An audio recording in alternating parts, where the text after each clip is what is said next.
Hi, my name's Phil. I like talking about politics, and in this video I like to discuss the news that Liz Truss is to travel to Taiwan next week, I think, in another desperate attempt to boost her profile in a move which has the potential to cause a deeply damaging international incident.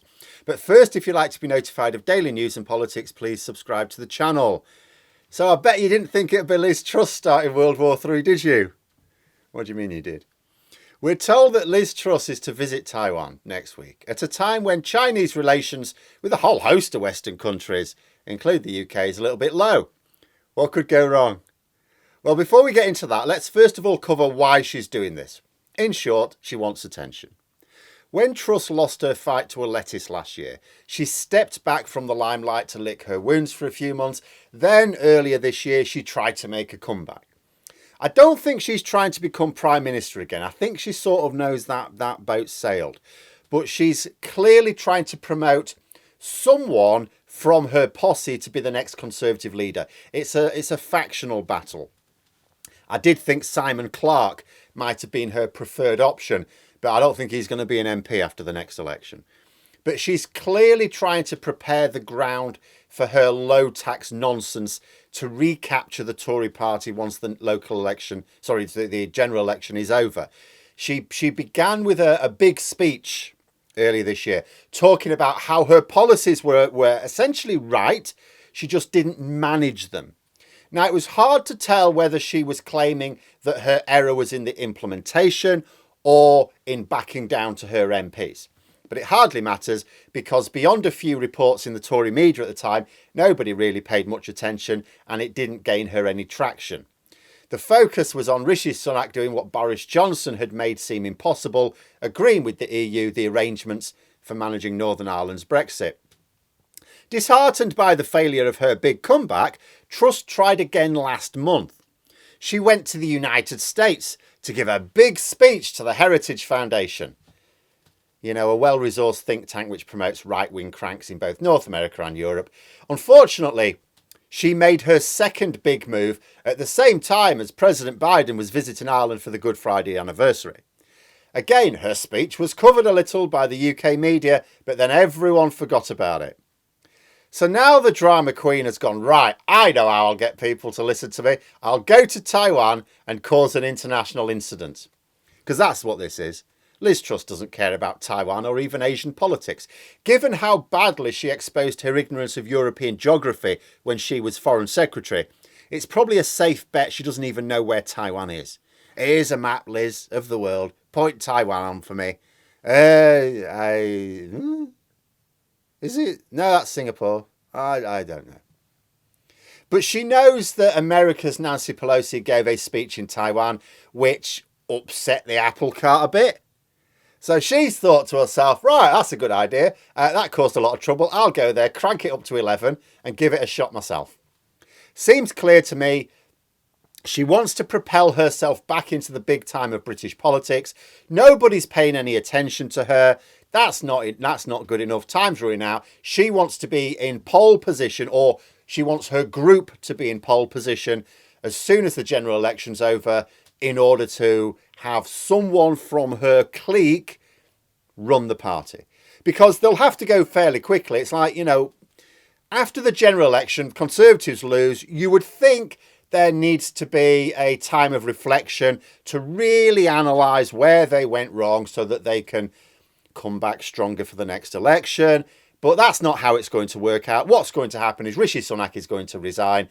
There's going to be an immediate leadership contest, and everyone will argue the reason they lost is because they didn't back their particular brand of insanity.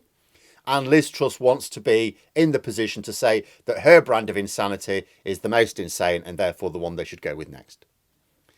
You know, so in order to do that, she's clearly going to take increasingly extreme action to achieve this sort of platform. If her speech in Taiwan doesn't do the trick, I would expect her to be visiting the West Bank next month.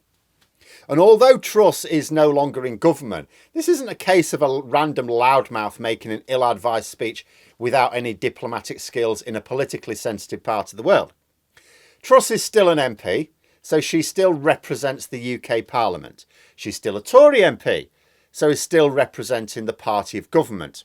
And she was, until very recently, the Prime Minister, so carries with her that representation of the UK itself, even if we'd like to disown her completely. Frankly, I think Rishi Sunak should be putting a stop to this before it even starts. I would say withdraw the whip if she refuses to cancel. And under no circumstances should she be allowed to leak the speech which she would have given if she does back down. Because Sunak is going to end up having to publicly distance himself from whatever moronic remarks she makes, and probably have to apologise to the Chinese ambassador as well. You know, wouldn't it just be easy to put Truss back in her box? Because a threat to remove the whip would surely work. Like I said, it's obvious that Truss is doing this as part of plans to prepare the ground for after the election. No role for her in the next chapter of the Conservative Party if she's not even an MP. And Truss has got a very, very safe Tory seat. I don't think there's any serious doubt that she will win that seat if she is the Conservative candidate. So Rishi Sunak can absolutely stop her becoming an MP after the next election. Worth remembering, when several Labour MPs of the SCG tried to put their names to a letter essentially supporting Russia in the Ukraine conflict, Starmer said, withdraw your names or you'll lose the whip. They withdrew their names immediately. Sunak could easily do the same thing. But what am I saying? I'm arguing that Sunak should show a bit of backbone and leadership here. He won't, of course. So he'd best sort out what he's going to say to the Chinese government to calm this all down next week. Several Western governments already have a strained relationship with China due to a number of issues, not the least of which is dealing with Russia's invasion of Ukraine and whose side each one should be on. And reposition, of course, for the emerging green tech revolution. But nobody really wants these strained relations to run out of control. The potential for a major banking crisis, for example, exists in these strained relations, getting much worse as a result of a miscalculation or misunderstanding. So frankly, the last thing we should be doing is sending an attention-seeking, potentially certifiable lunatic to a political hotspot to stick two fingers up at China, because that's what she's going to be doing. She's already blown a hole in the G7 economy. Now she's taking aim at the global economy. Funnily enough, the article with this report, or on this report rather, reminded us that James Cleverly, the current Foreign Secretary, was reminding people recently that we can't just treat China as if it's a case of either treat it as a threat or an opportunity. We need a more nuanced approach. And I'm thinking, I'm not sure Liz Truss is interested in a nuanced approach here. Like I said, she has no interest in Taiwan or China at all. She's interested in resurrecting her collapsed career. She's basically kicking up a stink. She is the equivalent of the 5-year-old throwing a tantrum in the supermarket because they can't have the chocolate bar. You know, she is an insane narcissist. I suppose the main saving grace here is that she's also an incoherent public speaker. She has in the past talked about barking dogs scaring off drones in prisons.